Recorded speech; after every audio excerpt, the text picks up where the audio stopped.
Hey, it's Russ from the Infectious Groove Music Channel right here on YouTube. And if you're watching this on Halloween, then spooky season probably ends for you today. So you're probably going to want some songs to spice up your spooky season playlist for this evening while you're passing out candy or just celebrating it in general. Lauren took this video for us last year. So this year I thought I would take it and share what I believe to be 5 very uncommon songs that you might want to include on your Halloween playlist. The first one is from a band who pretty much exudes evil, in my opinion. But it's an uncommon song that I think most people wouldn't think about putting on their playlist. And that's the song Electric Funeral by Black Sabbath. I think if anything, most people would probably put the song Black Sabbath on their playlist or possibly Iron Man. But Electric Funeral is quite a downer in a sea of Black Sabbath downer songs. It's Ozzy Osbourne envisioning the future when pretty much nuclear annihilation hits, and in those moments, and the riff just sounds like doom. I don't even think you would have a problem putting it on with various ages in the group in the room because I don't think most people would concentrate on the lyrics. But the sound of itself is just of the song itself is just evil and doom, and absolutely worth getting put on some playlists. The next one, completely opposite genre as far as the band goes. It's not even their original song.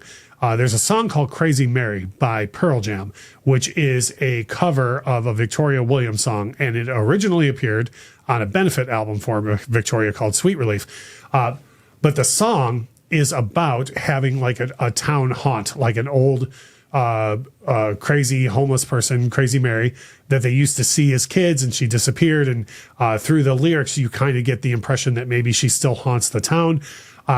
The lyrics themselves are spooky enough, but the sparse production on the Pearl Jam song, Eddie Vedder's haunting vocals, absolutely deserves a spot on more people's Halloween playlists. I think most people would not even think of it until they heard it.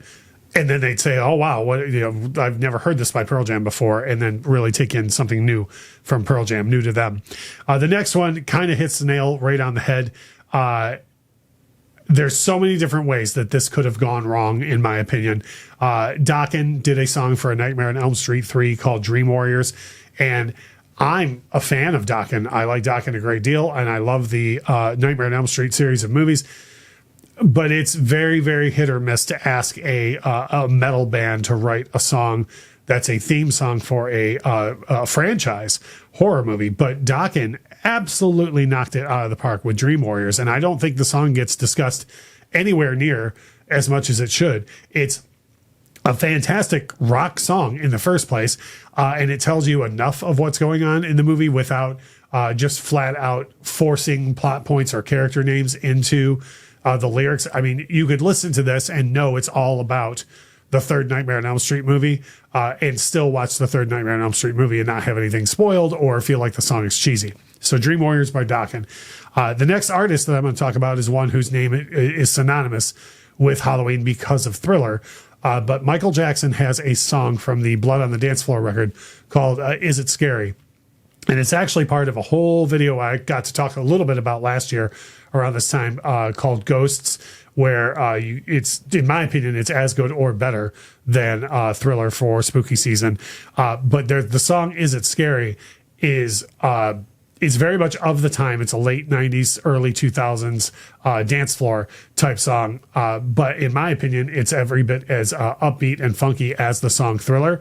But the lyrics, again, lend themselves toward spooky season, and most definitely the video Ghosts, the short film, it's almost 40 minutes long. Short film Ghosts absolutely lends itself well. Now, the last one is one that I don't think anybody associates this band with spooky season. And again, this is one where I think if you put this on your playlist, people will be asking you, who is this? I've never heard this before. Pink Floyd has a cut called Careful with That Axe, Eugene, which is a pre-Dark Side of the Moon cut. And to be honest, if you're going to look this song up, any version is fine. There's some great, fantastic live versions of it. The studio version is great. But it's a song that comes in generally between 7 and 8 minutes, that depending on which version you listen to, where it's 99% instrumental, a haunting organ building through the first half of the song. There's some screams of bloody murder halfway through, and then incredible guitar and vocal work in the second half. But literally the only lyric in the song, and it's whispered in a very evil tone, is the lyric, "Careful with that axe, Eugene." So you could just kind of wonder what's happening with the music before and after that line. And again, I think if you put this on your playlist, people will end up asking you like, "Oh, who is this? I've never heard." If you tell them Pink Floyd, "Oh, this is not any Pink Floyd I've ever heard." So I think a lot of people would end up liking more Pink Floyd than they know from that. So if you are passing out stuff tonight, have fun and be safe. If you're going out tonight, have fun and be safe. But either way, listen to these great songs and let us know in the comment section what some songs are that you would love to see added to playlists like this that maybe people usually don't think of. And as we always say, thank you so much for watching.